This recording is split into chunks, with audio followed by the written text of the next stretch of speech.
नमः विष्णुपदाय कृष्णप्रेष्ठाय भूतले श्रीमती भक्ति वेदांते स्वामी इति नामिने। नमस्ते सरस्वती देवे गौरवाणी प्रचारिणी निर्विशेष शून्यवादी पाश्चात्य देशतारिणी। श्री कृष्ण चैतन्य प्रभु नित्यानंद श्री अद्वैत गदाधर श्रीवासादि गौर भक्तवृंद। Hare Krishna Krishna Krishna Hare Hare, Hare Ram Ram Ram Hare Hare. Chapter 2 content of the Gita summarised. Shloka number 53। श्रुति विप्रतिपन्ना ते यदा स्थायति निश्चला समाधव अचला बुद्धि तदा योगम अवपश्यसि। Shruti means the Vedic revelation, विप्रतिपन्ना मीन्स मतलब उससे इफेक्टेड नहीं होना। ते यदा स्थायति निश्चला, स्थायति निश्चला means remains unmoved, very calm. समाधव अचला बुद्धि मतलब एक समाधि में आई हुई बुद्धि जैसे होती है ना, मतलब एकदम अनफ्लिंचिंग और इन ट्रांसेंडेंटल स्टेज। समाधव अचला बुद्धि तदा योगम अवपश्यई, तदा योगम अवपश्यई मतलब वो सेल्फ रियलाइजेशन तुम अचीव करोगे। तो when your mind is no longer disturbed by the flowery language of the Vedas and when it remains fixed in the trance of self-realization, then you will have attained the divine consciousness। तो आप divine consciousness को कैसे attain करोगे? जब जो flowery language of जो Vedas है उससे आप unaffected रहोगे। flowery language of Vedas का मीनिंग ये है क्योंकि Vedas में बेसिकली हमें ये बताया गया कि हम heavenly planets पे किस तरह से जा सकते हैं। हवन वगैरह है, जैसे इस तरह की एक्टिविटीज़ हैं, गुड एक्टिविटीज़, और हम गुड कर्मास अचीव करके और देवताओं को प्रसन्न करके हम कैसे हायर प्लैनेट्स पे जा सकते हैं, इंद्रलोक में, स्वर्गलोक में, ब्रह्मलोक में।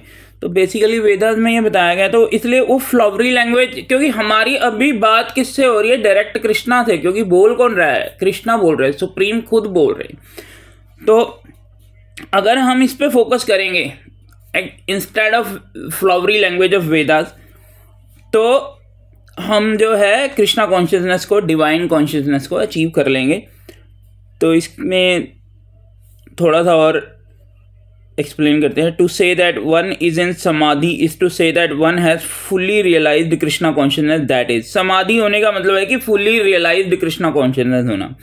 One in full samadhi has realised Brahman, Paramatma and भगवान।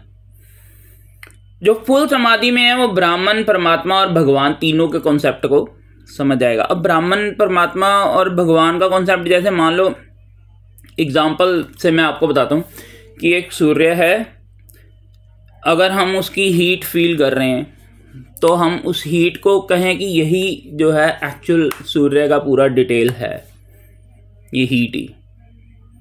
तो वो भी अपने आप में ठीक है, क्योंकि जो सूर्य की हीट है वो सूर्य की ही एनर्जी है, सूर्य देव की। लेकिन एक हम कहें कि वो एक गोला है आग का जो हमें दिख रहा है यहाँ से, और वो एक सोर्स है, वहाँ से ये हीट आ रही है। ये थोड़ी और हायर स्टडी हो गई। तो पहली वाली स्टडी जो हो गई वो ब्राह्मण हो गई, दूसरी हो गई परमात्मा वाली स्टडी हो गई।